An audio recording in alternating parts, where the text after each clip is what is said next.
So Juan, how did you connect with Andres and how did you wind up subbing on the show? Well, for that, yeah, I feel like I have to go back to I'm originally from Colombia. So when I was going back there, I was in college.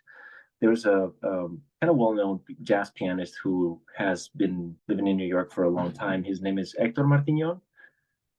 So when I was in college, I used to look up to him. And one time he brought a great band to Colombia. He brought Donny McCaslin and Armando Gola, Samuel Torres, some musicians that used to live in New York at the time.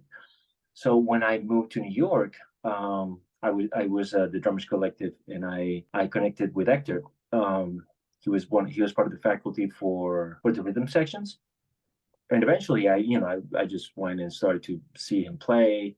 And there was this one night that I was hanging out, and I believe it was the Sink Bar, and Hector was playing, and Andres was there. And I know Andres and Hector had been friends for a long time.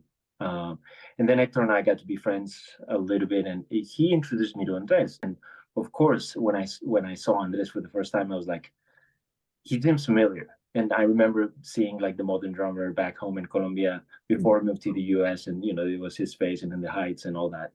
So he was very kind.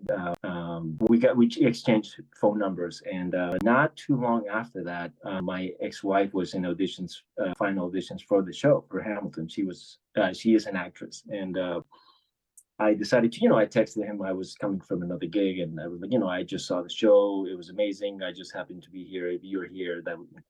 And then he brought us in, and he was very kind. He showed us around, and that's when he asked me like, "Oh yeah, you want to come? Or you like to come see the show in the pit?" And yeah, he was the one who brought me in.